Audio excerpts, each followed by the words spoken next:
Open wrapped up this week in Asheville, North Carolina. The tournament, known as the longest-running Black-owned golf event, highlights Black golfers. Get BIN News now on demand 24/7 on the iHeartRadio app. Watch us on Facebook Live. And hear us on WBOK1230.com. Here we go. The reality check on WBOK 1230 AM. Whoa, now. What's happening, good people? What's going on with you? And how you doing? Hoping everything is all right with you. Hoping you're having a good day. Let's see if we're going to get some of them thunder boomers again today and some of that rain today. I doubt it. I'm not even going to, because they tell us it's going to rain all day today. I'm like, no, it's not. It's going to rain all morning. By the time I woke up, it was all over with. You still believe them? No. I stopped believing them a long time. I stopped listening to the forecast. I even started to the point where I hear thunder and lightning coming. I'm sitting there going like, oh, well. I heard it about 4-something this morning. Yeah. Off in the distance. It was coming this way, and then it didn't. Once turned I hear around. thunder? It turned around. Once I hear thunder in my sleep, I'm going back to bed. I'm done. You're going right back to sleep. Yep. So it gave me a chance to really just sit up, do some reading. So I did some reading this morning. And I'm telling everybody, too, if you get a chance, make sure that you get a copy of the New Orleans Tribune. It's free. That's number one. You just got to go to the locations. I'll call Miss Beverly, and Miss Beverly will text me and tell me some of the locations where you can pick up the Tribune. I know we get it, but we have it here in the station. But there's an article in there that made me go, uh-oh. And that article said, what do black votes and first-class mail have in common? So, of course, I'm thinking, okay, what's the joke? What's the joke? So it made me read a little bit more. And it says, New Orleans is still a majority black city, and yet every election cycle we watch the same hustle. Do the hustle. No, don't do it. No. You know I got it. I know you do. That's why I'm telling you, no, don't do it. So we watch the same hustle. Deals cut behind closed doors, endorsements handed out like party favors, and the promises that the black vote is already wrapped up and ready to be delivered to whichever candidate struck the right bargain. So what do black votes and first-class mail have in common? Apparently, they are both being delivered. That is, unless black voters in New Orleans finally draw the line and say, we are not for delivery. We are not for sale. We are not for bargaining chips. Somebody has to say it, so here we go. Let's be clear. When you see a headline about big-name endorsements, it rarely has anything to do with everyday lives of black folks in the city. It's about power. It's about access. It's about who gets invited to the table and who gets to eat. And so I was wondering, so I said I was going to ask my clientele on today, that's you. Does somebody endorsing a candidate running for office, they may be big name, they may be in government, they may be somebody familiar that you know, does that person endorsing a candidate have any effect on who you vote for? I know it used to, but did the times change? Because this is what this story is all about. The big name people endorsing folks and saying, you know, that's my person. That's my person. That's my person. I need you to go vote for him. Thank you very much. But what's not talked about behind the scenes, that endorsement could have cost that candidate an arm and a leg. Can they afford it? Did they pay for it? Did somebody say I'm going to do it out of goodwill? Or this is how much I cost to do endorsements? Oh, it's a lot of money to be made on endorsements. But does it mean the same thing that it used to? I'm asking you. I'm not making this as a statement. I'm asking the people. 504-582-9422 is the number. Does a big name that comes out of the yaya stepping up to the camera lens and saying, that's my man throwing down. That's my girl in the world. I need y'all to go out there and vote for her. I need y'all to go vote for him. Does that endorsement hold any weight with you making a decision? Come on, everybody. 504-582-9422. I really want to know. That's what this article is about.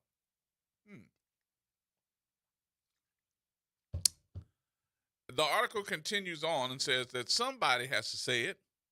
So here we go. Let's be clear. When you see a headline about a big name endorsement, it rarely has anything to do with everyday lives of black folks in the city. It's about power. It's about access. It's about who gets invited to the table and who gets to eat. And if history has taught us anything, when the deal is struck, the benefits don't trickle down to the community as a whole. In other words, if you were not seated at the table, more than likely you on the menu.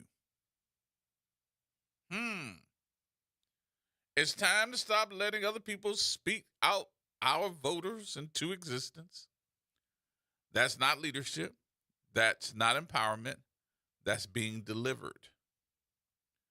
Our votes are not packages. They are not bulk mail. They are not favors to be traded. They are the only true leverage we have in a system that otherwise has little interest in our survival. When we allow them to be brokered away by a handful of gatekeepers, we shrink our own power. So don't be distracted by who's standing behind a podium giving their blessings. Don't be fooled by the photo op or the press release. Instead, ask yourself, what's in this for us? Not for them, not for their seat at the table, but for us, the people who make up the heart and backbone of New Orleans. What's in it for us? Because I have somebody of power, of stature, of holding an office, or somebody you see that's supposed to be respectful? Do those endorsements mean what they used to? Does it mean anything to you? Because when I first moved to New Orleans, you see certain people, I could tell you who would do endorsements, and everybody wanted that endorsement. And I saw it for myself. All right, I'm going to go ahead on and ask the question. You ready? I'm going to ask the question. The question is, let's see if anybody going to get this. Let's go back 20 years. Let's go back before Hurricane Katrina. How about that? All right. Can y'all remember back that far? What pastor did everybody want as far as the endorsement is concerned? Well, what you talking about, Gerod? There was a pastor that everybody used to want his endorsement. I said his, I ain't say hers, his endorsement. Everybody wanted it. He got smart. He got smart. What you mean he got smart? He got smart because he would sit there all day long doing television commercials and radio commercials and having everybody, walk up to him and be, oh, I need your endorsement. He got smart. What do you mean he got smart? He got smart because he started charging for that endorsement. Now, some of you are going to tell me, oh, bro, that ain't smart. That's pimping the system. It cut down on the number of people that he was endorsing because everybody ain't had the money because he put his own price on it. He put his price on it. This wasn't somebody giving him, oh, he go a couple of $100 there, Pastor. Thank you very much. No. He put his own price on it. I ain't see nothing wrong with it. I thought it was funny. And the reason why I thought it was funny, now, I have I'm a little bit throwed off when it comes to certain things. This is one that I'm throwed off about. I thought it was funny because you would see people that were running for office trying to bargain him down. Oh man, Pastor, I don't have that much money, but can we do it for this? That's my price. You need to honor my price. You would see them people walking away just as dejected. But when did we start putting a price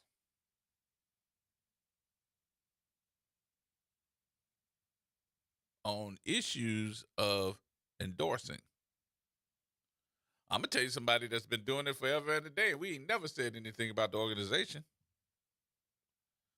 What you talking about? The Alliance for Good Government.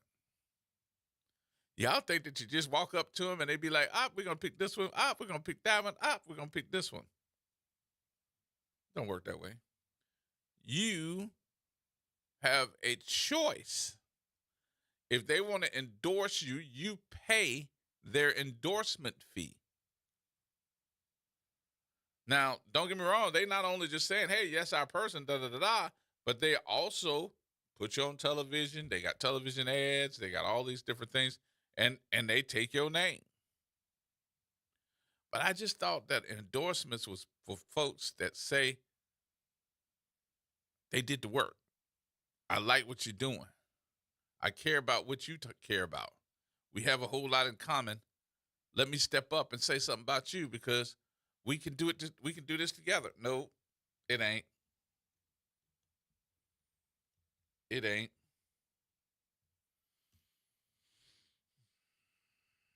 And the other thing I figured out. Here go the other thing I figured out.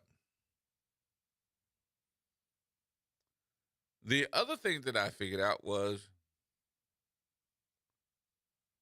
those endorsements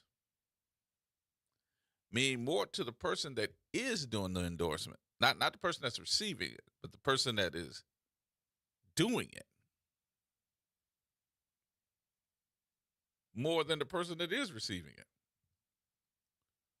Well, why is that? Because they want to be important. Or at least make you think that they're important. And they want everybody to know that they're important. So, of course, me giving you an endorsement is important to me. Because I got my TV time, I get my social media time, and I'm sitting right in front of you saying, that's the person you need to vote for. And as they walk away, they're walking away with a full pocket because you had to pay for that endorsement. And I don't think that we realize it. I really don't. I really don't think that we realize it. Ask yourselves, and then ask the candidate or ask the PAC or ask somebody, did y'all have to pay for that endorsement? And don't think it's like $200 neither. Because it's not. Don't think that it's a couple of $100. It's not. I think one endorsement, I'm not going to call their name because I don't want to tell all their business, but one endorsement from this organization can cost either $8,000, $16,000, or the top package. And I think that's like $32,000. 8,000, $16,000 or that top package of $32,000. What do I get for that? Oh, you get our television commercials. You get us working the streets for you. Okay. Oh, we can put out some push cards and signs for you. You get to use our logo.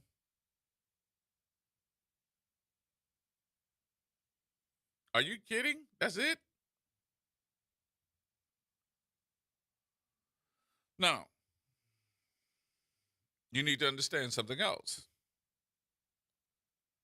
I might have that package, but they're not just endorsing one person.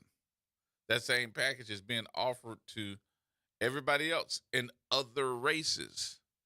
So we just paid somebody's yearly salary from an endorsement. But my question to you, while y'all take a little break here, is do we follow those endorsements because of what they say? Do you go to the polls and vote because some organization or person told you that that's the right choice? You might be being led the wrong way. More coming up, y'all. We'll take a break here. WB, hold on. I'm coming back.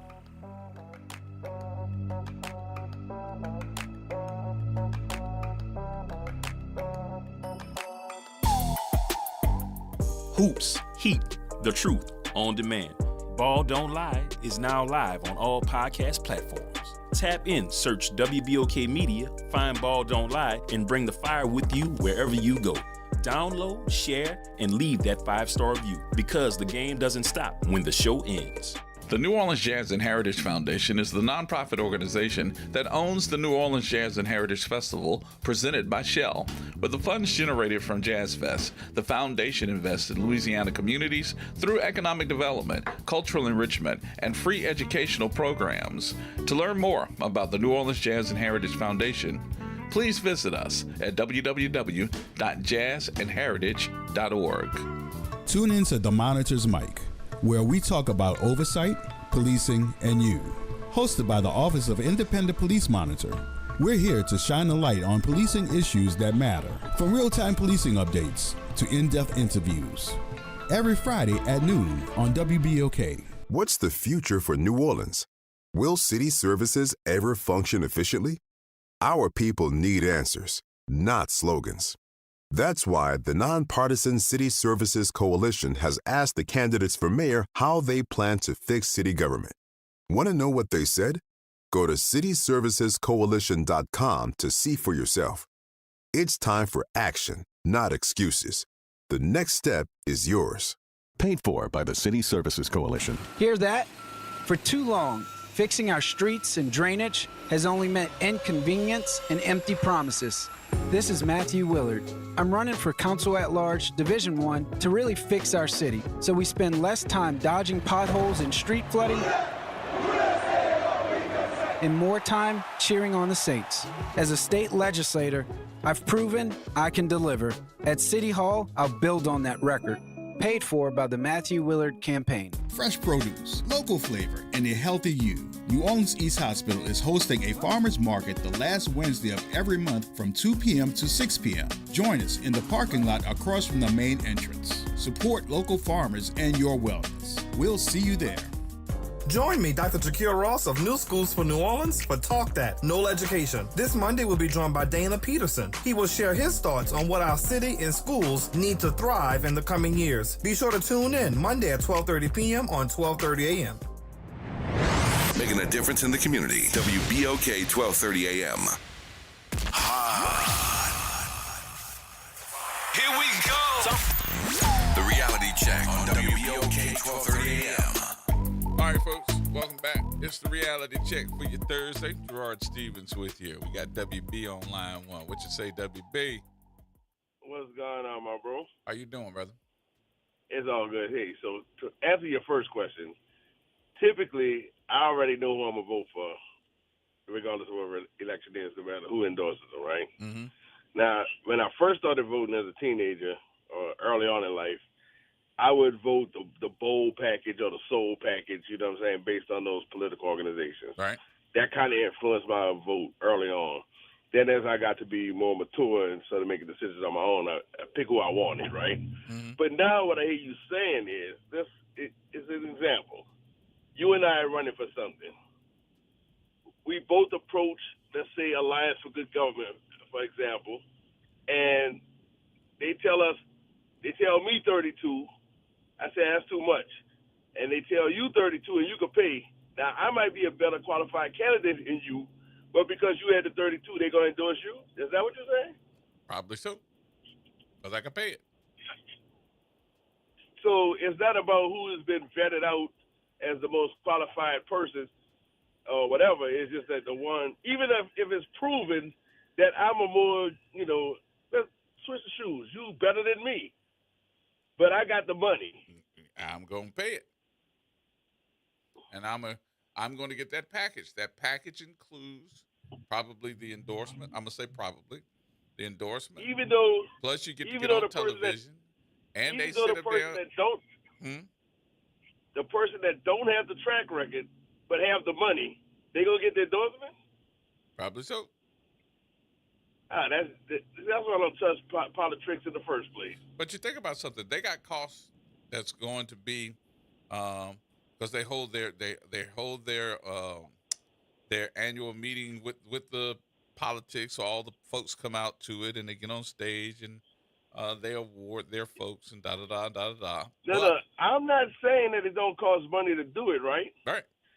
But if you looking for qualifications. Yeah, that's what I'm talking about. Like, who is the best candidate? Nope. Oh well, we need to just do our homework and vote for the person who we think is the best person. Forget. All right, let's even go a little bit further with it. When you see folks that are in the politics of the city, the state, and even in Congress, I would even say our congressmen. You think they standing up there doing that for free? No, I know that. I figure they not. But I thought at least they would give some consideration to who is the best qualified person. Like that it came from a place of, I guess, honesty. Well, you know what? I don't think that it's not being so much of an honest nature. They got something to lose. I would look at now, and I'm gonna just put it in all together. And I think everybody knows this without me saying, oh, maybe I just brought something up.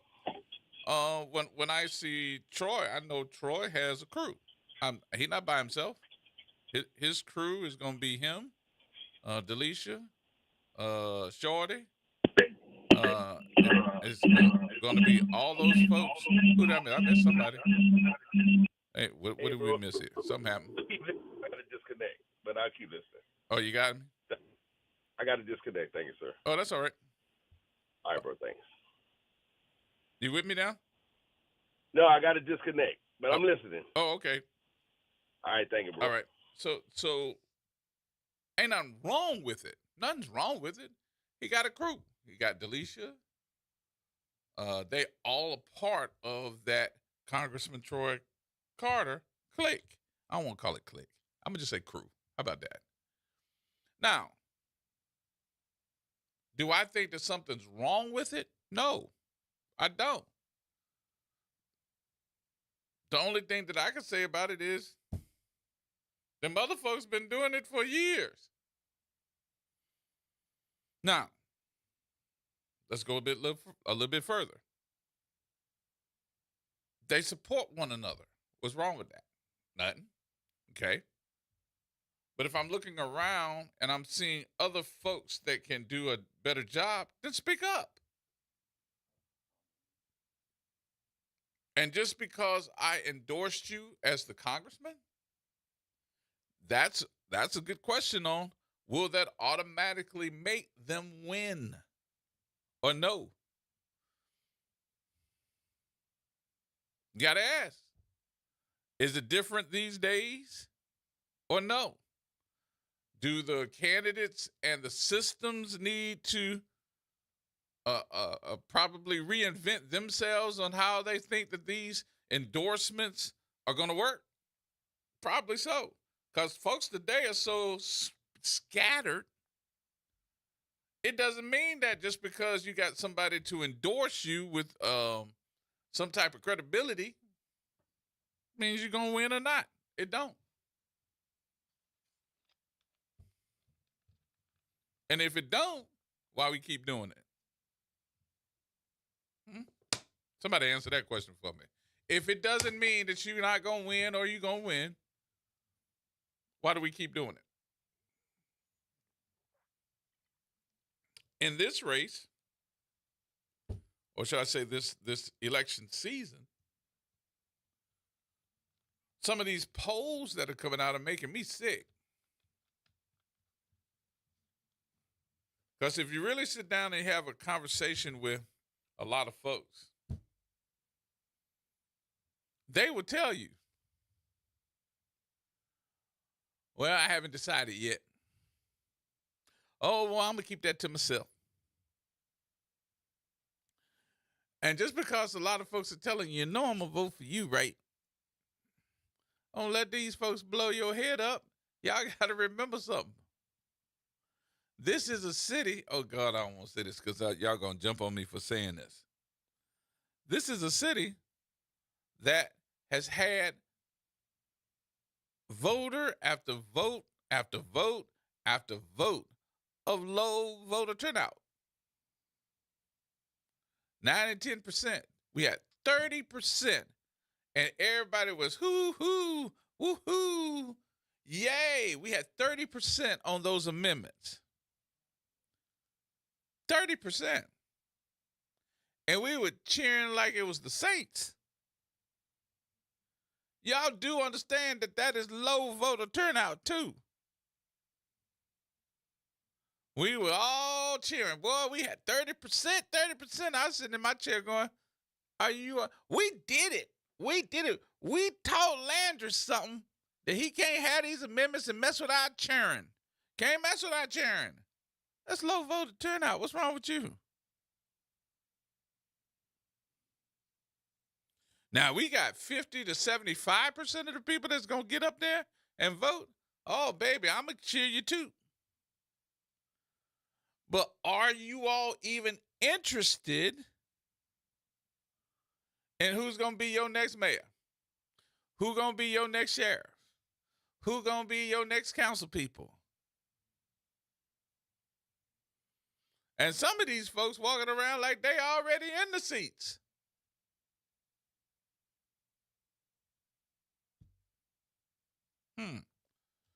Pop Jones.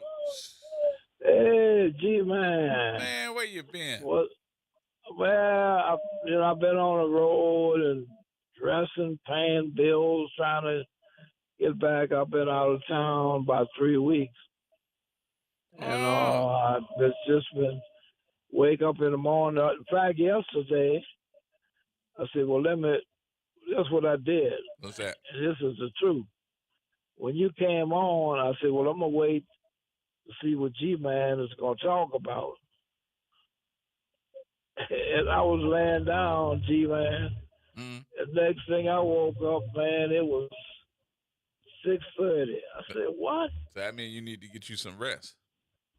I said, man, I can't believe this. Your and body I was wasn't even talking to supposed you. to be going to sleep. Your body was talking to you, telling you need to get some rest. Now, so I do that all week. I do that at least once a week.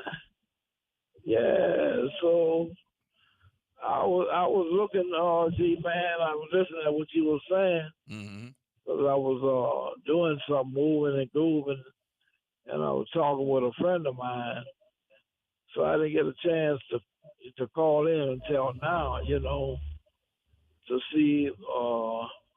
I got in the mail. I haven't had a chance to look at it before I look home. The mail is about all the black businesses that Elena Moreno was against. You know anything about that? That she was against?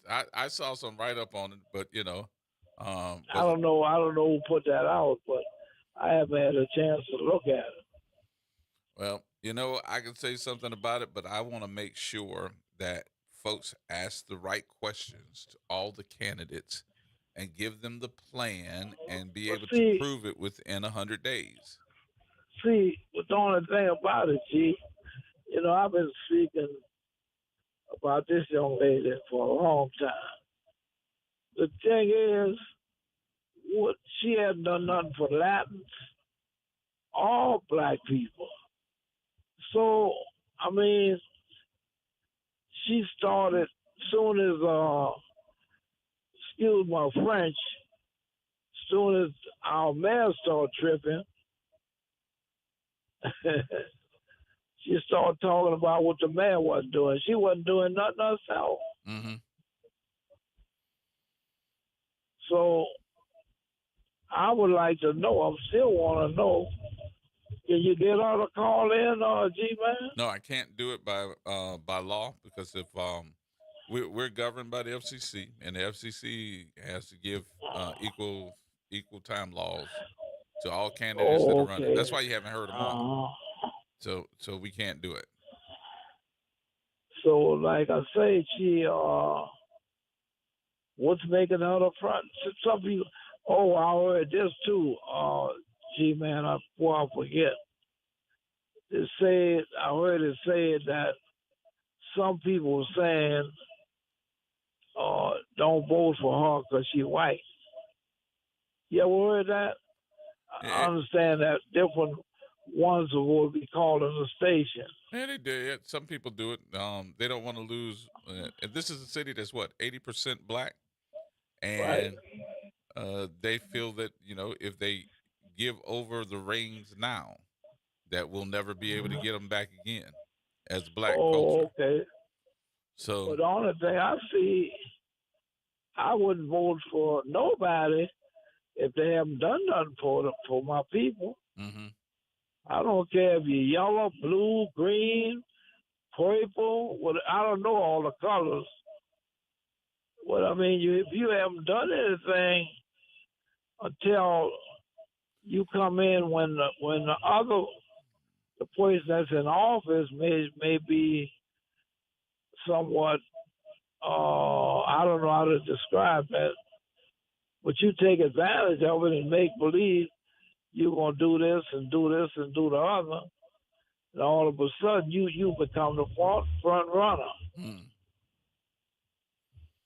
I don't know how you become the front runner unless you just, announce that you are going to run and you do it early. You step out before anybody else steps out, so they're so used to it now. So you become the front runner. And she got the endorsement of Congressman Carter. Mm-hmm. And some others too. And I think the former vice president did the same thing. Who? The former vice president, Kamala. You're talking about Kamala. Yeah. Mm-hmm. Yeah, I did understand that too. Or Kamala. Mm-hmm. Well, I'm just I'm confused on what they're basing that on. What do you mean you're confused on what they're basing it on? They're endorsing her. Their reason for endorsing.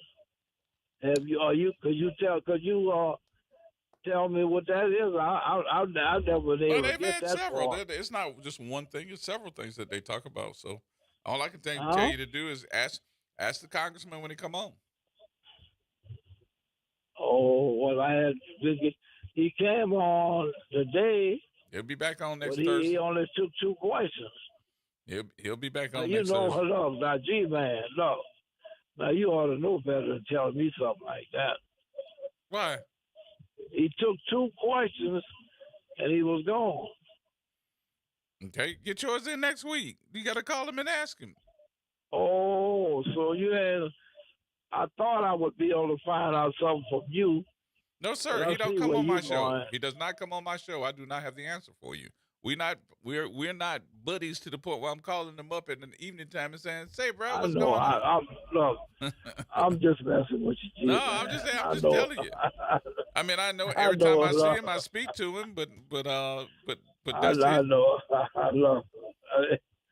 If anybody would drop the bomb on it, it would be you.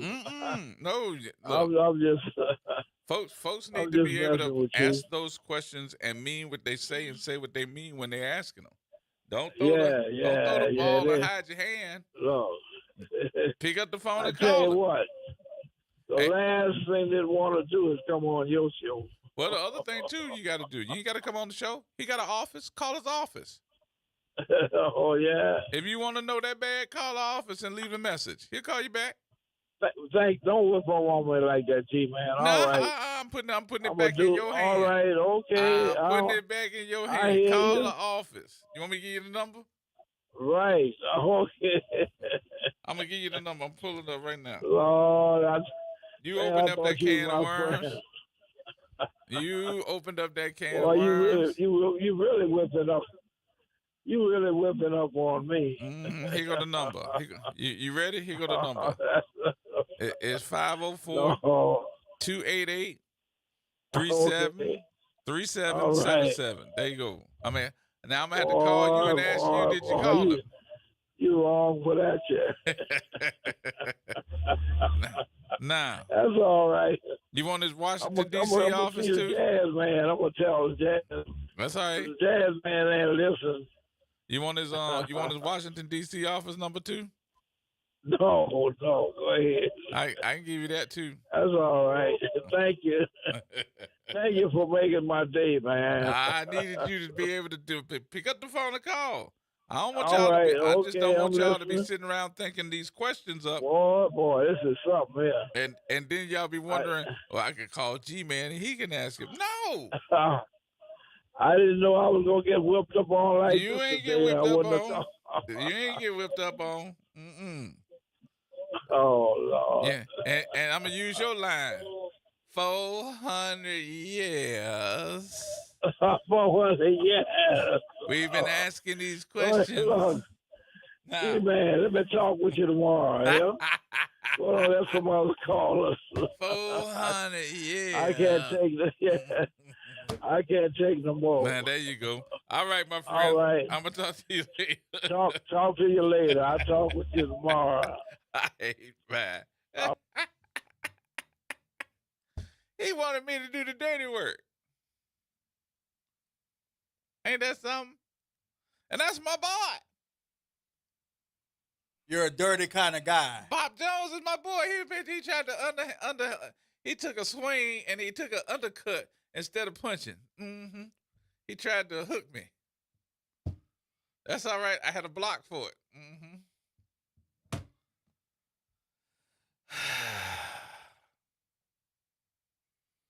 So what do you do? Do you ask a question? Hey, Ron, 400, yeah. Pop gonna get me for that one. He gonna get me for that one. But I'm looking around and saying to myself, why not say, hey, let's just put in a whole bunch of questions. And then when you come on Thursday, he can just basically say, hey, look, I got these questions. Let me answer some of these questions. I have heard at least 20, 30 times this week, even on this show, from folks that cannot believe. I can't believe he endorsed her.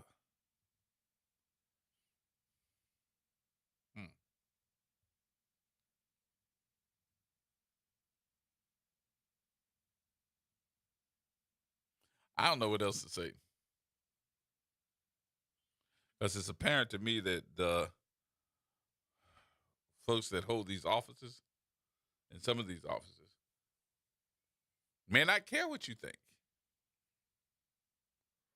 But evidently somebody thinks it's right, because when I see her out, I'm going to just be honest, here it is now, here it is. When I see her out, just like Saturday, she came out to the festival Saturday to say hello to everybody. We brought up on stage. She took the microphone, she said hello. But the folks that were with her was us. They ain't have nobody walking around that looked like the other clear people. It was us. We were the ones walking around. So evidently somebody in our camp is doing something. Wait a minute. Hold on. The last time I looked at the polls said that she's got a great big old lead. Y'all see the story in the NOLA.com? She's got a great big old lead, and it's the last chance for Oliver and Royce to do what they're going to do to catch up with her. That's what they said in the polls. But I can tell you what I'm seeing that's more beneficiary to me. I can tell you what looks good, what seems good, more so to me than one of these fake ass polls. Oh, y'all didn't know I could buy a poll too. I can make it look like how I want it to look. All I got to do is give them different demographics, tell them where, zip codes you need to get them from. And then I look like I'm the little Jesus. I look like I'm the king.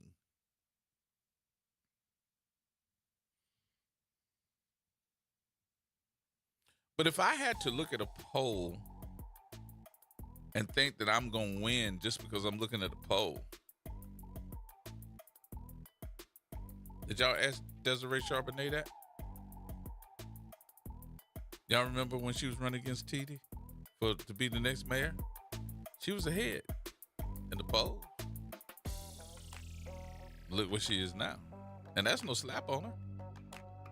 That's just how it is. These polls are not accurate. More coming up, folks. We got to take a break.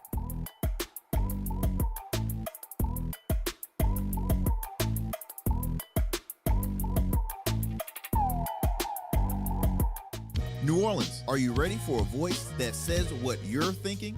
Who that, you might ask? Arrington Gavin. That's right, I'm your guy, host of the Arrington Gavin Show, giving you so much filled with bold opinions, real conversations, and zero sugarcoating. We're going to be diving into the issues that matter, politics, pop culture, and all the above, unfiltered and unafraid. Catch the Arrington Gavin Show weeknights from 7 p.m. to 8 p.m., Monday through Fridays, right here on WBOK, what New Orleans is talking about.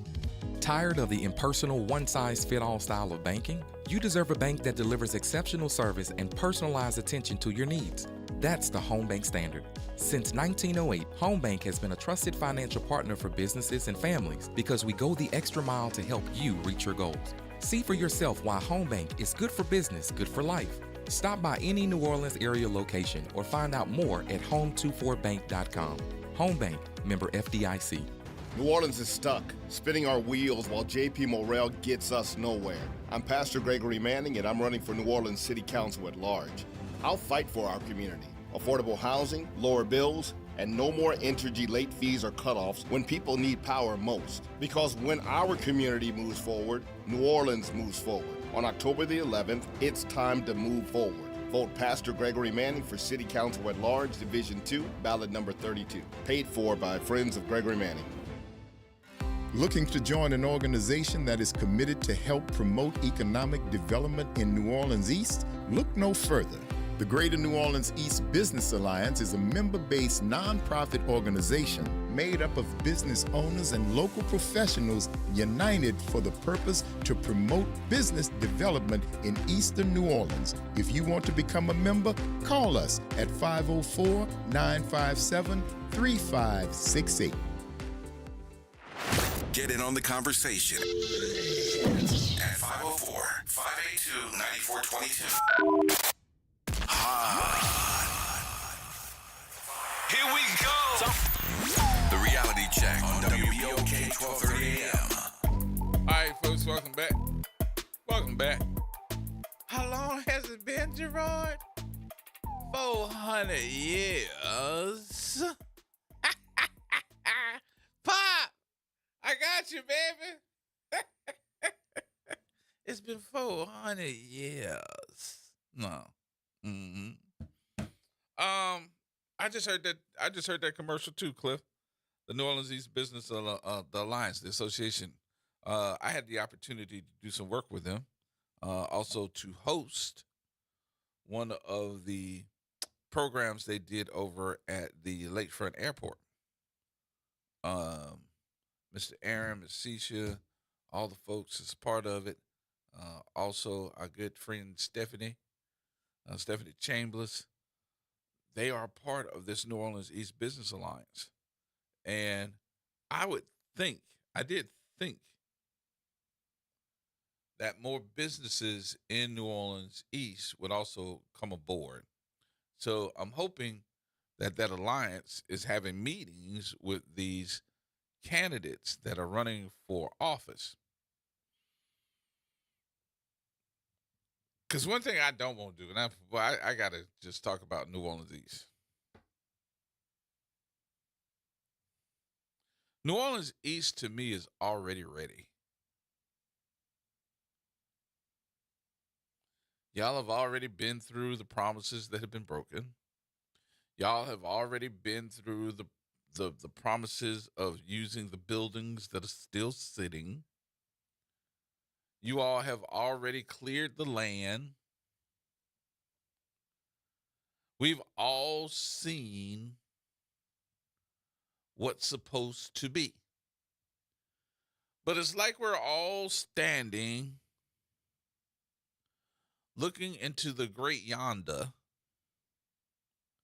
waiting for some cowboy to come across with his great horse Trigger, saying, "Hi-ho, Silver." You get it? Did you get it? I thought you would. Hi-ho, Silver. Waiting for something to happen.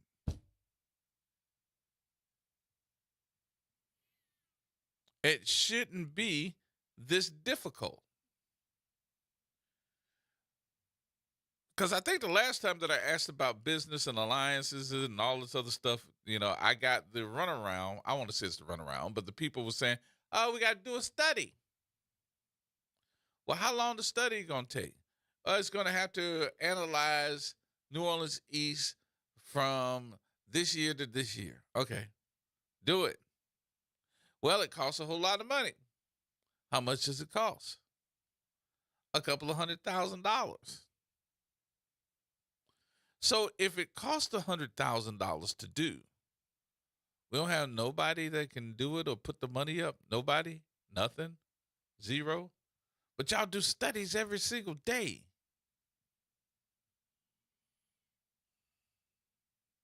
Why don't we have, we find the money. Y'all find the money for everything else. You must have found it for a couple of other things since you're $65 million in debt.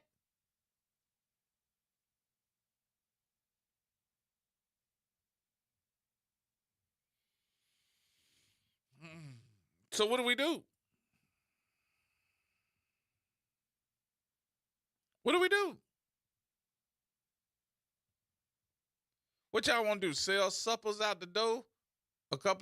Get you some styrofoam plates and sell some suppers and see can we raise some money that way? Who gonna cook?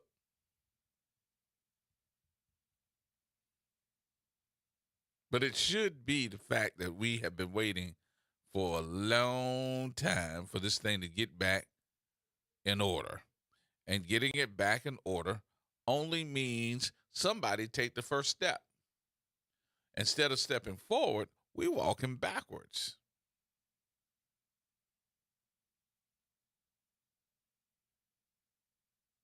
Walking backwards.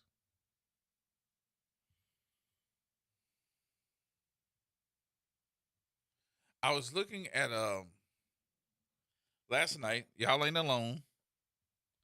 Last night I was looking through my Facebook page, and one of my dear friends out of North Carolina, she's a part of Rocky Mount, North Carolina.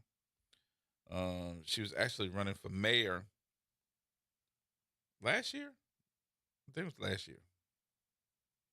But she didn't quite get enough done to get to be mayor. So she didn't win, but the folks that did win the mayor ended up putting these people in place. Well, guess what? Those people that were in place did not guard. They did not put anything in place to say, hey, we're good stewards of the money. They went willy-nilly on the money. They went willy-nilly. They are overpriced now. I mean, they spent money on everything and didn't care that they were bankrupting the city. So just like us, she sent me a copy because she heard me yesterday talking about we're overspending. Well, they overspent too. And it's somewhere in the neighborhood of about $40 to $50 million. So now the powers that be are calling her to say that they're going to suspend the city manager and the mayor. They're going to suspend them. They're going to put them in timeout. And wanting to know, would she like to come in and pull the reins? I said, like, shoot. She said, what do you think I ought to do? I said, hell no. She said, you don't think I ought to go in? I said, no. Don't give me something to fix. Give me the city when it's doing well. That's what it was doing when you were running the last time.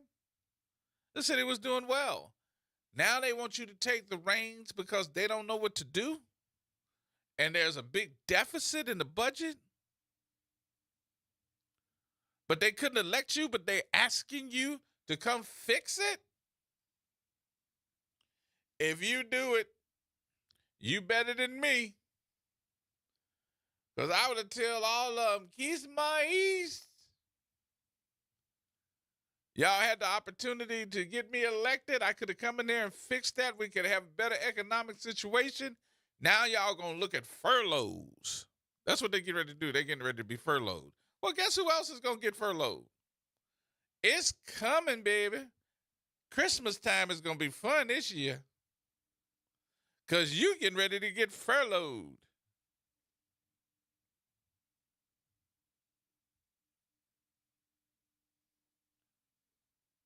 All these different issues in these cities is about power and money.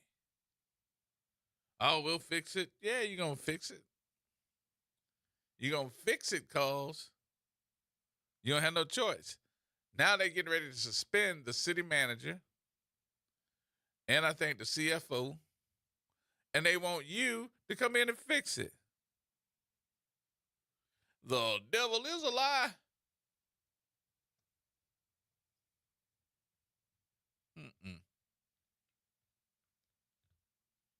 No, ma'am.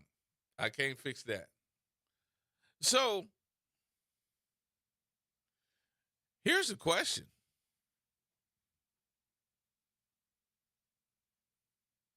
Y'all ready for this? Who's going to fix us?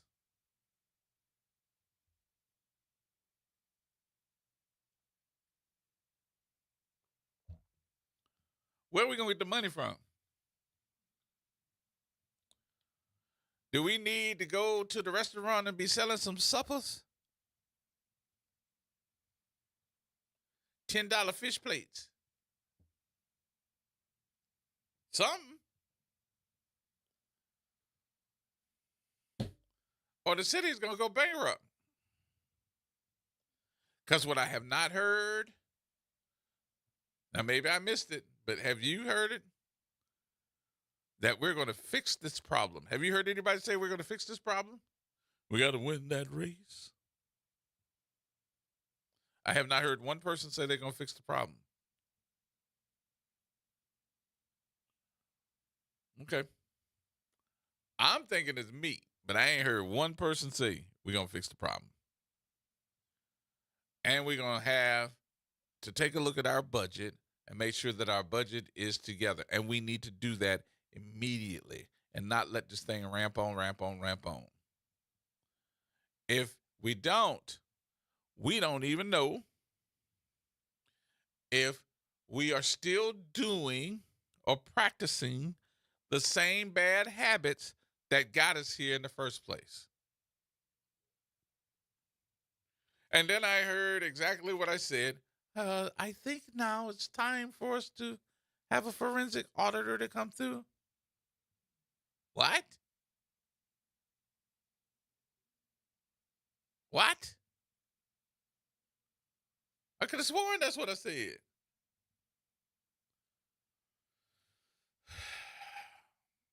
Y'all, I'm sorry. Those folks that tell me that their direct responsibility and making a whole bunch of money themselves should be put in jail because they are breaking their oath of office and not doing good business for the people. Oh, and guess who else I go get? Mr. Jump off the ship before it sinks. What's the name? Montano, bring your yo-yo back over here, yo. Because I bring him right in front of City Hall. Tell us how we got here. You were the chief financial officer. How did we get here? We got time. All right, y'all. News is next. We'll come right back. Have some more conversation in just a minute.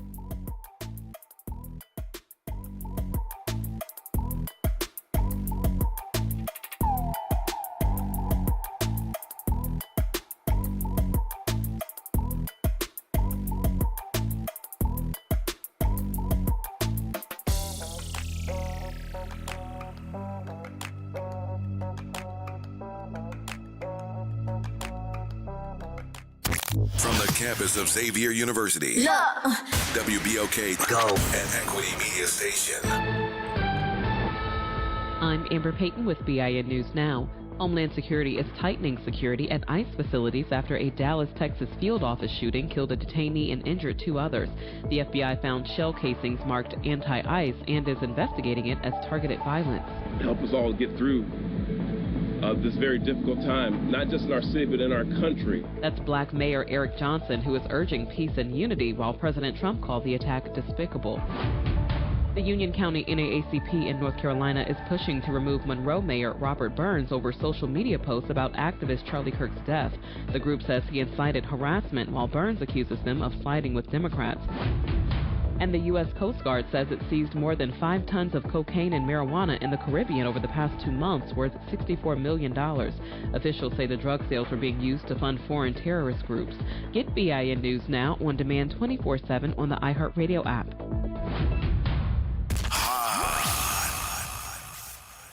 Here we go.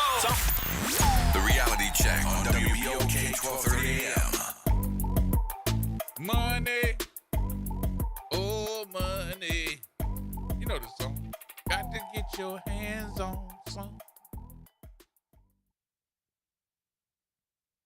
What's wrong? What song is that? Money. Oh, money. Got to get my hands on some. You don't remember the song? No. Come on, bruh.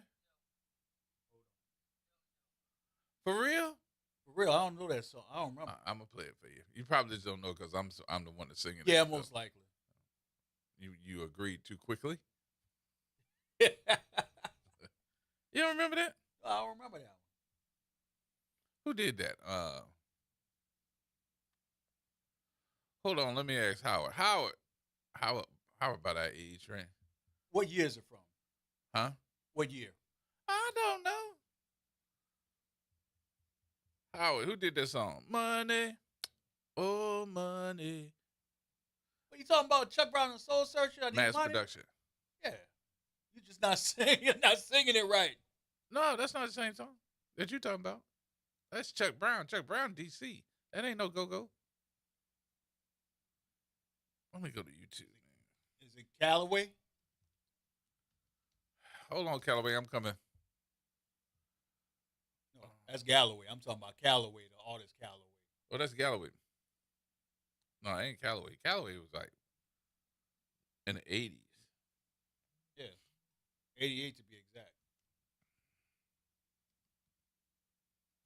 Money. Oh yeah, it popped right up. Fatback. Oh, okay. I never really played that one. What? Yep. That must have been one of those North Carolina things. No. I mean, I'm looking at it on YouTube right now. Shoot, they got over 1.6 million views on this thing. It's Yep, big. everybody in North Carolina. Yes. Callaway.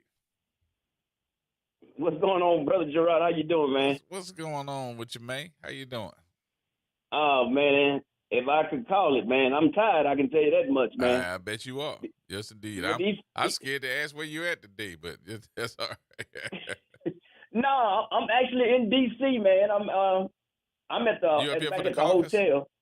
Yeah, the conference is at the convention center. Mm-hmm. And ain't nothing but a short little, well, you can walk, but I don't walk. Right. I take them, I'm old now. I take a Uber or a cab or something. Last time I was there, I stayed at the Phoenix Hotel, which is right around the corner from it. So I used to love that little hotel because it's an older hotel. Yeah, that's like the Wyndham here. It's an older hotel. Yeah. I told them folks I ain't got that kind of money that them folks want to stay in them hotels, man. You got that type of money, man? What you talking about? Man, I'm trying to make $1 out of 15 cents right now. Well, don't look at the prices for the Phoenix because I was standing out there wondering, do I need to go and make me a couple of fish sandwiches and sell a couple of supper plates to pay that bill? Mm-hmm. I told them next time I'm gonna just take the train from DC to Baltimore and stay somewhere over that way before I do this again, man. Yeah. But man, these folks, man, they done gave me some rundowns, man. They gave you I can some tell what? you this. The rundown about the Democrat Party. Uh-huh. Big thing they want me to take back and let everybody know. The CBC is different from the DNC, money-wise. What do you mean? Ideology, they about on the same money-wise. The CBC does not have that type of money that the DNC has. The CBC is a different entity from the DNC. You have the Democratic National Party, right? And you have the Congressional Black Party, right? Black Caucus. I mean, the Black Caucus. Party, Black Caucus. Mm-hmm. Yeah. Now the money. This is what tripped me out. You can have somebody that will donate to the DNC, but not donate to a member of the CBC in the same state. That tripped me the heck out. I said, how could that be? The DNC does give money to different candidates, but below the Mason-Dixon line, they really ain't giving out no money to CBC members or hardly any Democrats. Their money is focused up on that northeastern corner and in the Midwest. They let me know what's really going on in the South. Because I keep, I'm the only person that's complaining about gentrification. Low our property values ain't worth nothing, but our taxes and insurance premiums are through the roof. Mm-hmm. They know this. They understand what's going on. So state legislature. Is this the same as how they feel? And I don't know if anybody really pays attention to this, but the legislature actually divides the money that they have available for not natural disasters, but weather conditions. So the majority of the money that is put aside through the caucuses actually goes up north instead of coming down south because of the fact that they have more heating oil because of the fact of the frozen tundra that they have with all those different weather storms. But they don't provide that same amount of money for the heat influxes that we have down here. Heat influxes and natural disasters relief in the South. Yep, same thing. Same, yes. And their thing is, they know Republicans, the RNC, they will take their money, they will take a city or a state and put money into the RNC. The big RNC will take money and put it into Louisiana RNC. You say, why would they do that? The few remaining cities in the South, Atlanta, Jackson, Mississippi, Houston, whatever city, big city, New Orleans, right? They would take money and put it into the Republican. Now, they know the Republicans don't have a shot in hell of winning, correct? Mm-hmm. But they will find a candidate, or they will find people that support a candidate and give them money to support the candidate that they feel like that they can control. Now, people gonna think I'm talking about Helena Moreno. Yes, I am. I'm 100% convinced that the RNC is giving this woman money. Can I prove it? No. The Republican Party? Right? Yes. You got to understand, Gerard, these people do not want to have a Democratic seat, period.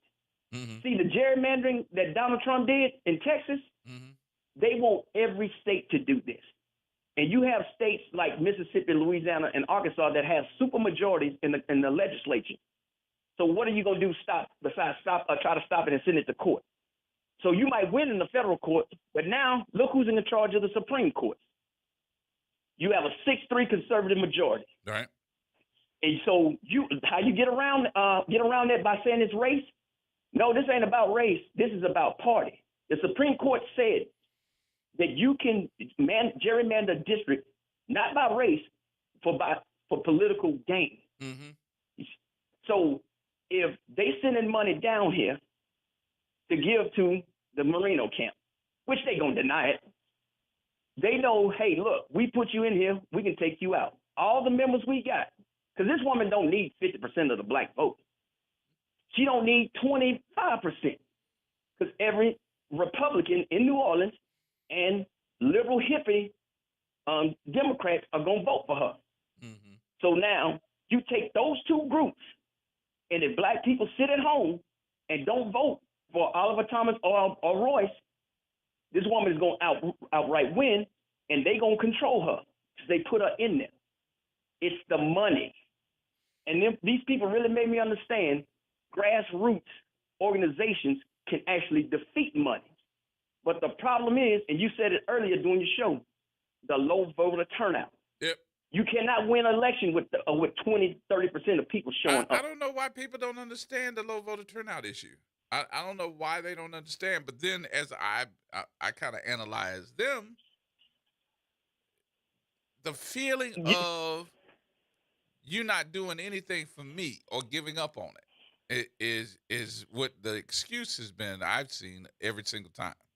Well, they ain't gonna do it. They're gonna do what they want to do. They ain't doing nothing for us. They're gonna do what they want to do. So does that mean that has taken over the majority of the folks that aren't middle class, aren't well-to-do, but taken over the impoverished? Because that mindset is not going to get you nowhere. You always going to be low-hanging fruit. Exactly. I'm telling you, talking to some of these CBC members that's willing to talk on the record, some went off the record. Listen, conservatives don't care about rural, poor white people. Nope. You know why? Because the rural, poor white person, because of their skin complexion, they're going to be with them anyway.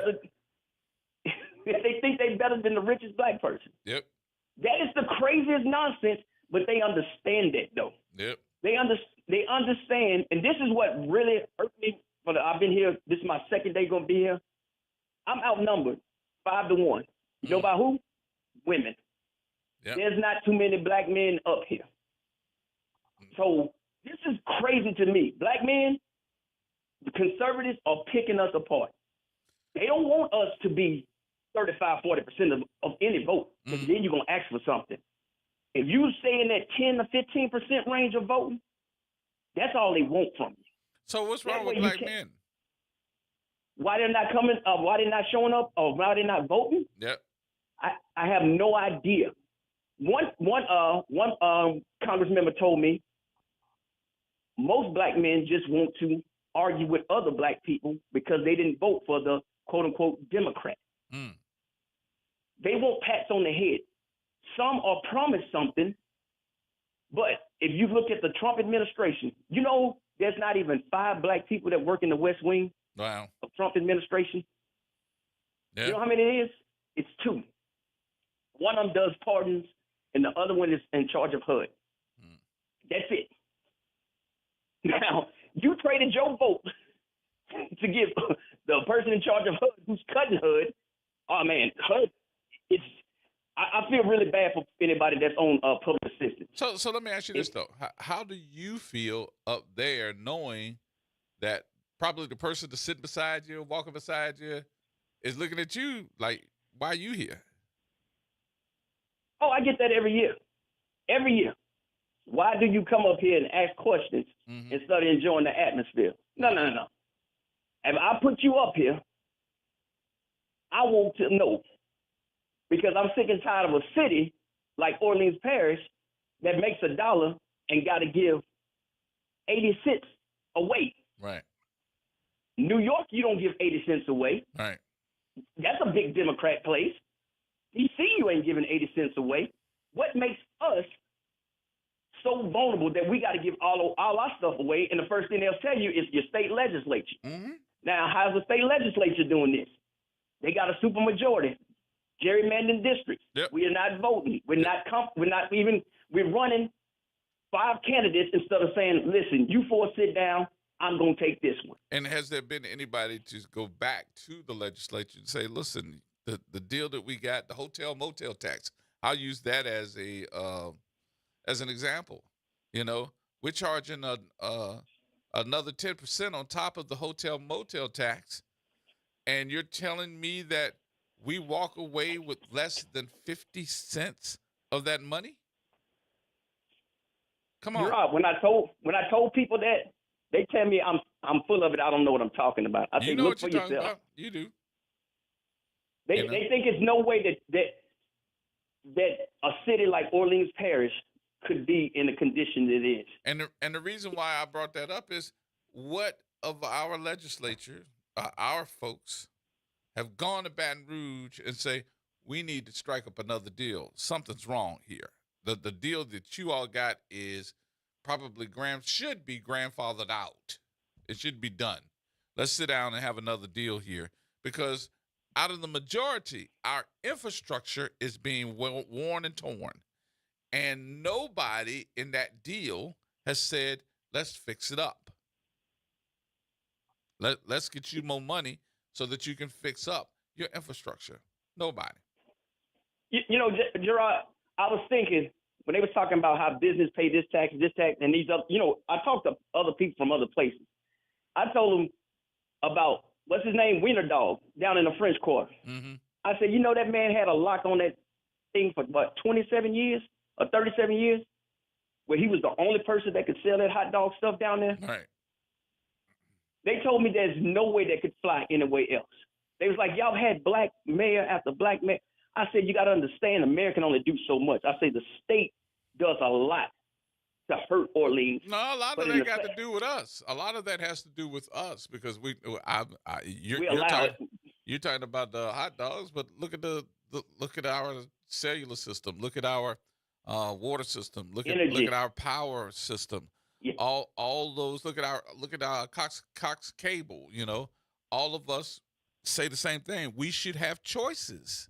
We don't, and we pay astronomical for it because it is a deal that's only good for the client. It's not good for us.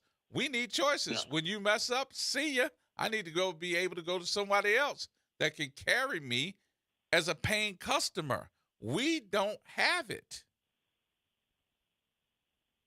So, Gerard, I really believe, and this is coming from me, this is what I told members of the CDC. Some of y'all sitting up there on that stage and around these panels, y'all are not what the civil rights produce. Yep. Y'all are the opposite.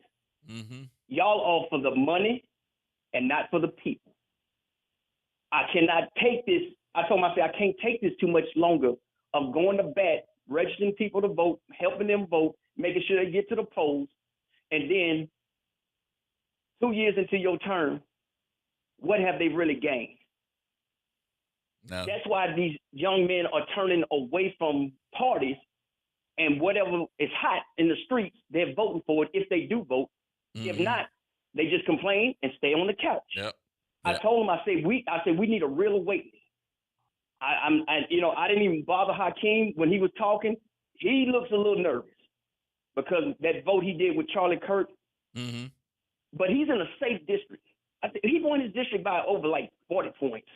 He could have voted no easily. Yeah. They want new leadership. They want new leadership for the House and the Senate. Chuck Schumer, he's just about gone. You got white candidates for the Senate up here. They know the CBC. They know the power of the black vote. Yep. You know who they talking to? Who they talking black to? women. Yep. Because the black woman is showing up. And I'm like, man, and I was like, man, my brothers, I said, we got to do better. Now, all my friends, we all vote. I can't speak for a lot of other folks, but it's chaotic. But, thank goodness that orange man is in office. Because if he was not in office, you would see way more of the infighting that I've been seeing up here. So these folks, they really don't trust each other. So one of the issues that I think a lot of us have got to be able to look at is that black women are engaged. They are engaged in what's going on. Not only while you're up there at the CBC, but you got to be able to look around and say, who's the most educated now? Black women. Who's taking over these jobs, and why is Mr. Orange Man over here saying we're going to get rid of a lot of our workers? Did you know that there were over 300,000 women that got laid off? 300,000 black women, yes, sir. So of course, he know because he's trying to get rid of them. Yeah, and like I told him, if it was 300,000 black men got laid off from federal jobs, we'd be up here screaming and protesting. I said, we have to support them. And I said, I'm not looking for a perfect candidate. Everybody has skeletons. Everybody does some stuff that's questionable. I said, but we got to get back to fighting for what's right. I said, I cannot take another city that's being gentrified. Yeah. Harlem is gentrified. D.C. is almost gentrified. You got people walking their dogs around, what is that, Howard? I think, or Hampton, whatever college. It's Howard, I believe. They walking their dogs around there. Wow. Come on, man. All right, Galloway, I got to get into this stop set here, but look, be careful while you're up there, boss man. Keep us in tune. What's going on? All right. Okay, brother. Talk to you in a minute. All right, more coming up. We got to take a break. Everybody hold tight.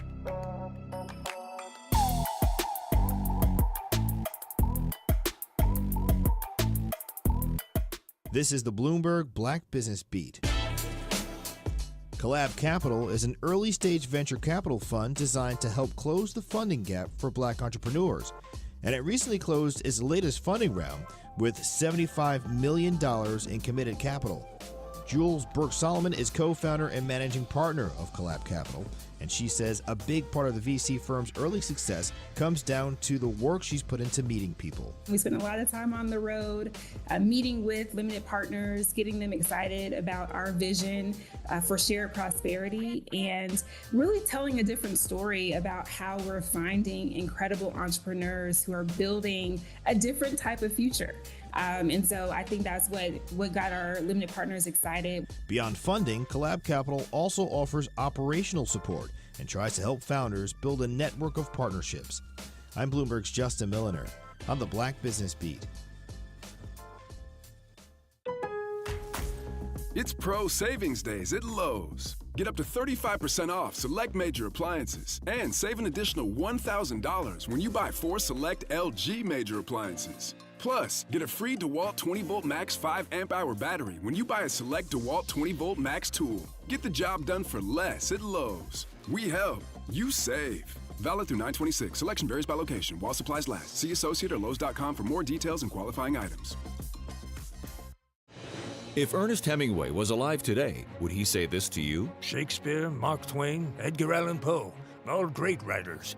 And after reading your book, I simply must add you to the list. Wait, you don't have a book yet. So make a free call to Page Publishing. Turn your book idea into publishing gold. 800-215-6818. 800-215-6818. That's 800-215-6818. Hey, this is D. Riley from the 90s Hits R&B Jams. Make sure you listen to WBOK 1230 AM every Saturday night from 7 until 9 p.m. I'll be giving you the best R&B jams from the 90s. That's right, all your favorites and more. With me, D. Riley, your host of the 90s Hits, right here on WBOK 1230 AM, or listen online at WBOK1230.com. WBOK, the station you listen to longer. Tired of the impersonal, one-size-fit-all style of banking? You deserve a bank that delivers exceptional service and personalized attention to your needs. That's the Home Bank Standard. Since 1908, Home Bank has been a trusted financial partner for businesses and families because we go the extra mile to help you reach your goals. See for yourself why Home Bank is good for business, good for life. Stop by any New Orleans area location or find out more at home24bank.com. Home Bank, member FDIC. Hi, this is Cary Grant. Let's elevate every Tuesday through Thursday from 6 to 7 p.m. as we discuss the community, the country, and the world, from politics to current events and sports. We look forward to your input and continuing the quality programming on your community station, WBOK. Join us every Tuesday through Thursday, 6 to 7 p.m. on Elevated Conversations, the Arnie and Cary Show. Making a difference in the community. WBOK 1230 AM. Here we go. The reality check on WBOK 1230 AM. Don't do it. Don't Oh, Lord. Y'all gonna come out with that face. I know. Yes, can't nobody do it like Tyrone Hughes. Can't nobody do it like Tyrone Hughes. But he did that one opportune. He took an opportune time to do that to me one day, and I was sitting here getting ready to do an interview, and he did the face. I'm like, oh Lord, I cracked up. I couldn't eat dinner after that. I was laughing too hard. Nope. All right, folks. 504-582-9422 is the number. What you say, T-Bone? T-Bone? Did we miss him? He probably gonna hold on. T-Bone, you can call us back. Well, I'm glad that folks may be checking us out all across the country and all the different neighborhoods, all the different towns, all the different communities. Thank y'all for checking us out. But I need to put some things in perspective.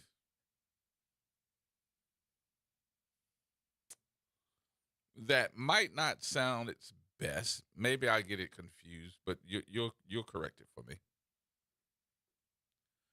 Are we still living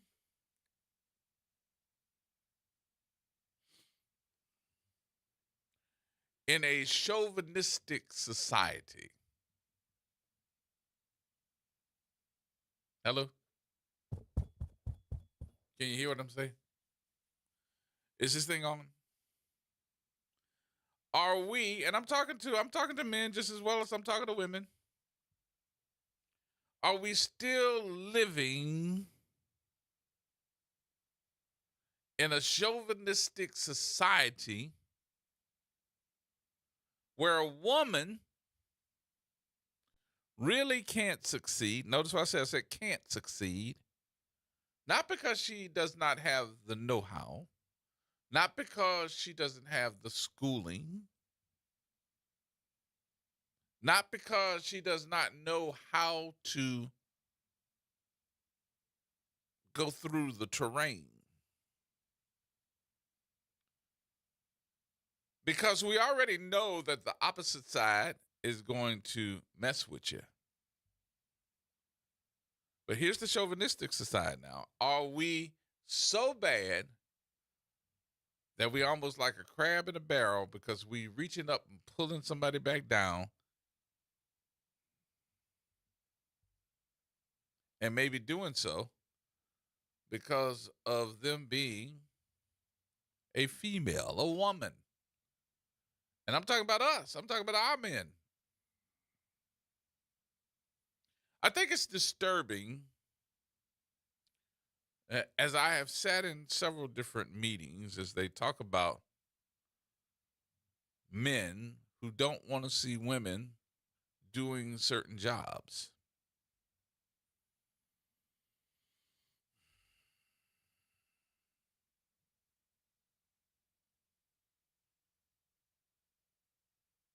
I thought all the women were going to call.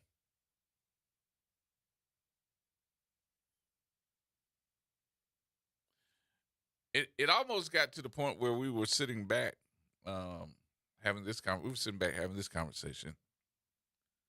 And the conversation was about education.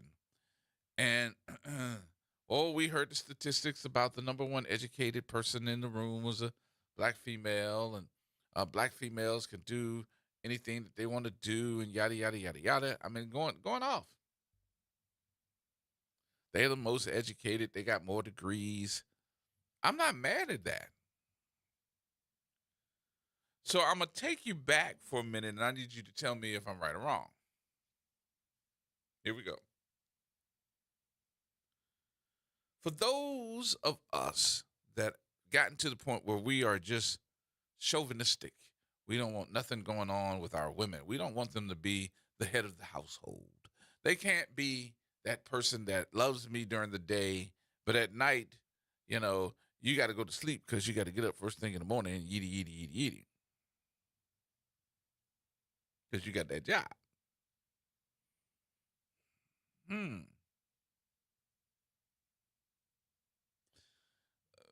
The reason why I'm bringing this to light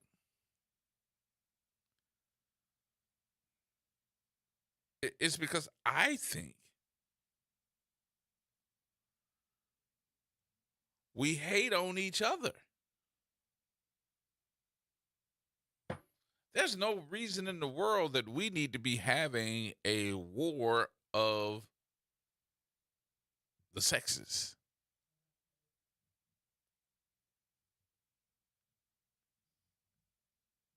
Thank you for sharing. There's no reason why. So it's apparent to me that we have not learned the division that is being perpetrated on us. The division. We shouldn't do this. Y'all shouldn't do that. I mean, hell, even the death of a man that got shot was a perpetration on us. Why? Because they wanted to shoot somebody at a HBCU. Hell, they had another shooting at an ICE facility where the man was on top. I don't know what this is about being on top of these buildings, but these white guys are getting on top of these buildings and shooting down. Of course, that's military training, saying that, well, you know what? The higher the peak, the better. And they shot into a van and shot four of the detainees and killed two of them. Who was it? A 26-year-old white guy. What is it that we get blamed for it and they don't? Let me take T-Bone. T-Bone. Yo, G. What's going on? Hey, man. Look, I'm going to hit this idea right quick. I floated on the morning show. I was going to say something on the front porch, but they was doing something else. So, in terms of the political discussion, I really think we need to go back to an old idea. Anybody remember this old Richard Pryor movie called Brewster's Millions? The what? We had to give away Brewster's Millions. We had to give away so many millions to get more millions. And one of the things he did was he started this little mock political campaign, said none of the above. Because he saw the candidate that was running for mayor or something in his city wasn't worth nothing. So he said, I could waste money on a campaign and say none of the above. We need that concept. Because right now, neither major party is worth squat. The Democrats can't get their act together. The Republicans want to start Civil War too. Some of them are like, well, I don't want to start a war, but I can't say anything. They're a bunch of spineless weasels. And nobody to really stand up and fight for the people. Well, I ain't going to fight for these people. I'm going to just get paid. Now, here's the idea. I don't know if you were listening. Everybody that's had a job knows that they've had a job with a probationary period, right? Mm-hmm. Most jobs have a 30-day, 90-day, 6-month period of probation. I propose political, not candidates, but people that gain political office should have a 1-year probationary period. Now, this is contingent upon what they promise. And if they don't come in on some of those promises, there should be an automatic recall election for the people. Because right now, yeah, on paper they are public servants, but they don't act like public servants. They get into office, they serve themselves, they serve their rich benefactors and constituents, and the city continues to go to hell. It just gets worse. I propose we keep them honest. And y'all can call the bill what you want. I'm just throwing the idea out there. To keep them honest bill, yeah, call it that. You are automatically put on a recall notice after 12 months in office. If you do not comply with half of the campaign promises by which you have made, you should automatically be recalled or be up for recall. Voters get a chance to go back to the ballot box.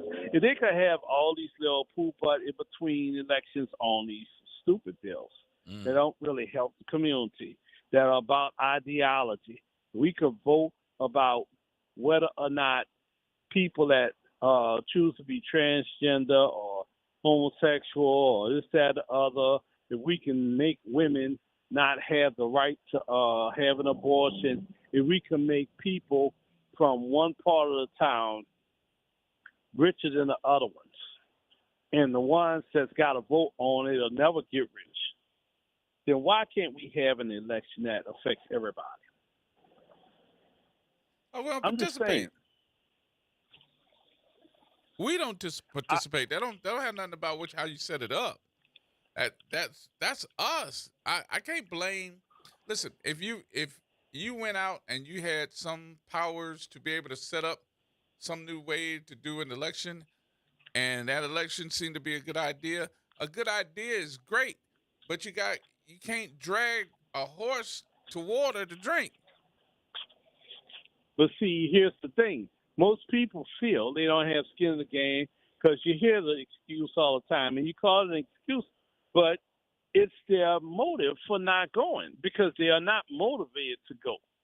They constantly see political candidates come and go, promise the moon, the stars, and the rivers, and they don't even get the crumbs off the table. No.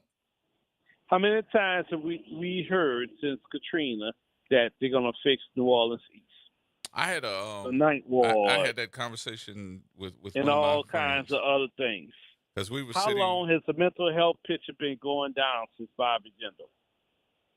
How bad have the schools got since Katrina? And I'm bringing all this up because this is a 20-year period we're talking about now. Mm-hmm. My daughter was born during Katrina, turned 20. And the city is still in the you-know-what. But we don't do and some anything of the about same it. people are still running. And that's why people are frustrated. They don't want to go vote. That was the reason why, brother. I registered as a Democrat. I changed because I got that frustrated with the I think party. you got 6 on one hand, half dozen on the other. Because when something goes wrong, and we are a city of hundreds of thousands of folks, no matter what demographic you're in, no matter what party you're in, no matter what color you may be or whatever, when something goes wrong, those folks are basically trying you that make the decisions to see if you're going to sit back and let them have their way. And we do it every single time. Yeah.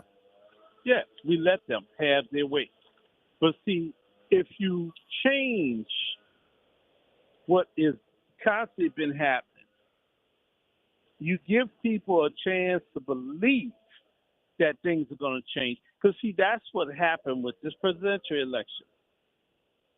They were tired of the same politics, the same tired faces getting up there wanting you to vote for them for president, wanting you to vote for them for governor, wanting you to vote for them for mayor. Some people are really frustrated, fed up, change parties, whatever. I know I'm one of them. But what you got out of it? My ability to choose instead of being cornered or sheepled into one stack. I can vote for a Republican or a Democrat if I want. See, that's the choice. And that's the choice that people feel they don't have. Why should I go vote? They're going to do what they want to. They're going to put whoever they want to up in there. How many times have you heard that? And you know why? Where that comes from? Because the same damn people running and don't do. I'm sorry, I'm trying to keep it clean because it's radio. Here's how bad this is, and I'm going to close with this. This country has elected a president that is dumb enough to fire all of the science people that were the brain trust of this country, that helped this country to be in the forefront of economics, of science, of academia. Then he gets on the mic and sits up there and says something not even proven, not even mitigated, instead of hiring these people back to fix it. He said, child all causes autism. You know how frustrating that is for a parent like myself that's dealing with this thing? Yep. The mere stupidity, the temerity to sit up there and just say that. Now, some people in protest are sitting up there, women are taking Tylenol as a protest, rubbing their belly with it or whatever the hell I heard the other day. What sense does that make? We elected this clown, and he sat up there during COVID, told people go inject themselves with bleach. I mean, it's bass ackways, bro. Mm-hmm. So let's make some sense of it. So Let's let me ask you this, change though, the game. T-Bone. How do you feel about the candidates that are running for mayor? I'm not even talking about the president. How do you feel about the candidates that are getting ready to lead the city? I would really love for another candidate to come to the forefront and put something different out. I like OT, don't get me wrong, but I really want a different perspective now because I think the city needs it. Royce Duplessis is not popular enough to get the vote. I told you that before. Helena Moreno is showing as the front runner. All the polls want to say this. Everybody in the news is going to push it. But what is she really going to do for the city? She sat up there. She had a commercial. They talking about she's going to do this for the New Orleans East. What are you doing for the New Orleans East? Well, go to my website. You pay for a commercial. Yeah. Sit on the goddamn commercial. We've been waiting on something to happen for the New Orleans East. The New Orleans East was the black suburb. Middle class bought property out there. Yep. Lost it during Katrina. You can't take the time in a 2-minute, 3-minute ad to say what you're going to do for the East. You're obviously going after those votes because you know that's OT's territory. You trying to cut the man off with the votes. That's the political game. But you could have said something about it. What are you saying? What is your economic plan for this city? Is it just to continue to give it to Baton Rouge? Continue to let all of the communities go down in squalor? Blighted housing? The homeless problem growing? What do you plan to do, Miss Moreno? OT, I want to give you my vote, brother, but I haven't heard much from you either. Royce Duplessis, yeah, you look good in a three-piece suit.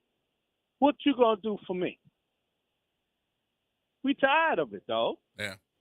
Okay. Got it? I got you. Yeah. All right, All right, Keith. bro. Boom. Thank you, sir. All right. All right, y'all. Yeah. Well, no matter how you feel, no matter how I feel,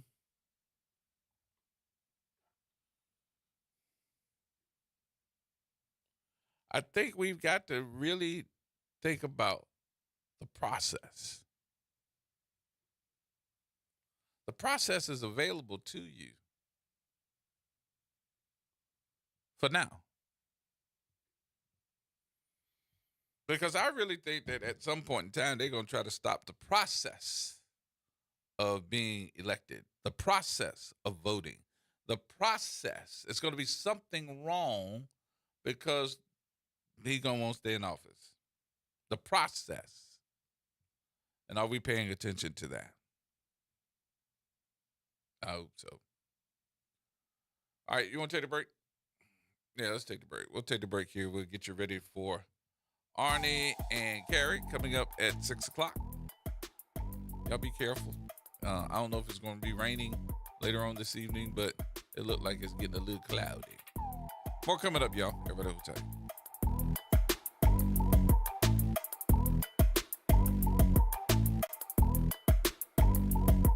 AURN News. I'm Ebony McMorris. The White House is upping the stakes in the shutdown fight. In a late-night memo, the Budget Office told agencies to draft plans for mass firings if Congress doesn't pass a spending bill by next week. That means federal jobs wouldn't be paused, but they would actually be gone. Democratic leaders are blasting the move. Hakeem Jeffries told OMB's Rush Vought to, quote, get lost, while Chuck Schumer called the memo an intimidation tactic and predicted the firings wouldn't stand. The president and Republicans want a 7-week extension with no changes. Democrats want health care on the table, subsidies extended, and Medicare cuts reversed. The message from OMB is that Trump's priorities like border spending will keep running, but thousands of federal workers could be left behind. For these stories and more, go to AURN News or follow me across social media at Ebony McMorris. It's Off the Top with Norman Robinson on WBOK 1230 AM. Let me be clear. I don't know Charlie Kirk. Hadn't heard of him until he was assassinated by a deranged white gunman on the campus of a small college in Utah. But I've since become familiar with his widely popular philosophy and far-right conservative opinions and views regarding black folks. However, I choose not to respond with vitriol of disrespect of the dead. But here's my take. When public figures make sweeping and disparaging remarks about African Americans, it is tempting to meet those words with equal force. But there is another way, one rooted not in vitriol, but in clarity, dignity, and truth. Mr. Kirk's comments, which suggest that black professionals are inherently suspect, that black women succeed only through favoritism, and that black communities are defined by crime, are not new. Versions of these stereotypes have circulated for centuries. What is new is the ease with which such words are broadcast to millions of people, echoing in ways that can only harden divisions. How then should African Americans respond? First, by refusing to internalize these mischaracterizations. The accomplishments of black Americans in the cockpit, the courtroom, the classroom, and on every field of human endeavor stand as daily rebuttals. The measure of one's worth is not found in the skepticism of critics like Kirk, but in the substance of one's work. Second, by lifting up stories of excellence and service that counterbalance caricature. For every negative stereotype offered, there are countless real lives that tell a different story. Of black Marines whom I've interviewed, who served with honor, of black women leading companies, legislating in Congress, healing in hospitals like my goddaughter, and teaching in classrooms. Their presence is not a product of lowered standards, no, but of talent, perseverance, and sacrifice. Finally, by engaging not in anger but in insistence, an insistence on being seen in full humanity, responding with measured words and lived examples robbed inflammatory commentary of its power. It signals that progress does not depend on the approval of those skeptics who doubt it. And so the challenge now falls to black leaders in politics, business, media, and yes, the pulpit, to keep telling our stories, to answer stereotypes not with silence, but with narratives of achievement, resilience, and pride. Because in the end, the most powerful voice against ignorance is the unvarnished truth of exactly who we are. This is Norman Robinson off the top. I'm David Patan Sr., owner of Whole Water and Food Over Medicine Academy, coach, consultant, and instructor. We're excited about our 21-day challenge. Stop, prevent, and reverse disease today. Cholesterol, diabetes type 2, high blood pressure, along with chronic illnesses and diseases. We believe that the gift of wellness is the greatest gift, and for $30 per month, $1 a day, you could have this gift for you and your family. I'm Phyllis Washington, and I've benefited with health and weight loss. For your gift of $30, healing and wellness can be yours. Call 504-701-4711. That's 504-701-4711. The Whole Water Store. See you at 2135 Washington Avenue today. Are you passionate about community safety and police accountability? Tune in to The Monitor's Mic, where we talk about oversight, policing, and you. Hosted by the Office of Independent Police Monitor. We're here to shine a light on policing issues that matter, from real-time policing updates to in-depth interviews. Get the facts and stay informed. We're breaking down complex issues, highlighting community voices, and holding people behind the badge accountable. Join us for an informative hour every Friday at noon on WBOK. Your city, your police, your show. The Monitor's Mic. The National World War II Museum. Located in the Warehouse District of New Orleans, the National World War II Museum tells the story of America's experience in the war that changed the world, why it was fought, how it was won, and what it means today. Visit them online at www.nationalww2museum.org for time tickets and safety information. 2517 Bayou Road, Chef Sherman Esteem. You talking about great food, great conversations, and definitely great drinks. We sell hookahs and we run them out. So if you want to have a nice time and smoke your nice hookah, come on down to Nano's Cajun Cuisine and Pastries and have a wonderful time. We will entertain you and we will treat you with happiness and joy. And by the way, on our first and third Saturdays, we always have a block party on Bayou Road. Come and check us out from 9 p.m. to 2 a.m. Looking to join an organization that is committed to help promote economic development in New Orleans East? Look no further. The Greater New Orleans East Business Alliance is a member-based nonprofit organization made up of business owners and local professionals united for the purpose to promote business development in Eastern New Orleans. If you want to become a member, call us at 504-957-3568. My name is Calvin Duncan, and I served 28 years in prison for a crime I didn't commit. But instead of losing hope at Angola, I educated myself, became a jailhouse lawyer, and after decades of being denied access to my records by the clerk's office, proved my innocence. Today, that same office is treating our records like trash, and it's time for a clerk who knows how much is at stake. Calvin Duncan for clerk. Paid for by Calvin for clerk. WBOK. Better pay attention. Powered by Cox Business. Here we go. The reality check on WBOK 1230 AM. All right, folks, welcome back. A few more minutes here before we get out. We'll get out and get you ready for Arnie and Carrie, who's going to be in and having some conversation with you about 6 o'clock.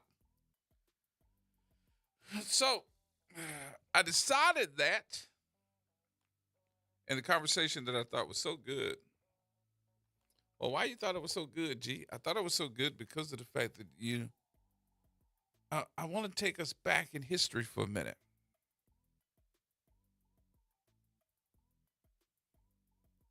Back in history, meaning I can remember when there was the bowls, the souls, and everybody was getting with life and all these different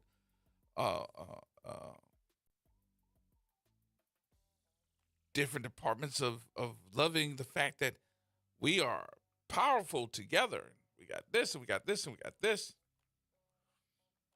I can remember hearing the folks talk about, when your auntie, your mama, or them, when they told you that they're part of this union or they're part of this union, they would come home and tell you, this is who we voting for. And everybody in the household would vote for the same person. And then it would spread because, and not only was the household, you had people calling from other households because they wanted to know who you were voting for.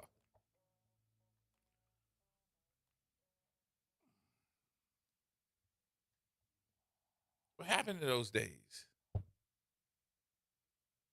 I mean, I already know. I'm just asking you, do you realize what happened?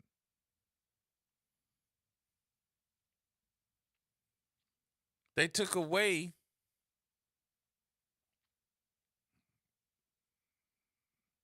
all your back in the day would be what we call today's influencers. Y'all understand what I'm saying? The folks that influenced you to go and vote and who influenced you about what was good and what wasn't was actually those folks. We just got a new way of doing it, and I think some of the new ways of doing it today is a little bit throwed off. I do. And some of the folks that's doing it is way throwed off. They not political. They have no idea what being political is all about. They want to be political. They really do. They don't even understand the process. They think they political. All they know is they want their person to get in and that's it. Don't understand the who, what, when, where, and how they even got there. All you know is I want this person to win. But your influencer shouldn't be somebody on Instagram, Facebook, or any other platform. The influencer that should be taking your family to the polls in the household should be you. But you also got to ask for something and demand for something. That's what I think we're missing. And when somebody else asks for something and they demand something, we get mad at them.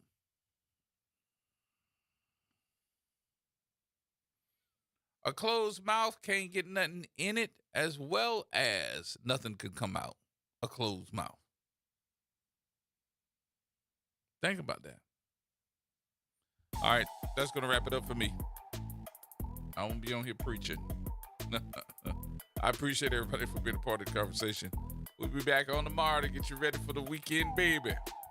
Whatever you do, safely and carefully is the way we want you to do it. Arnie and Carrie's coming up next. We'll see you tomorrow.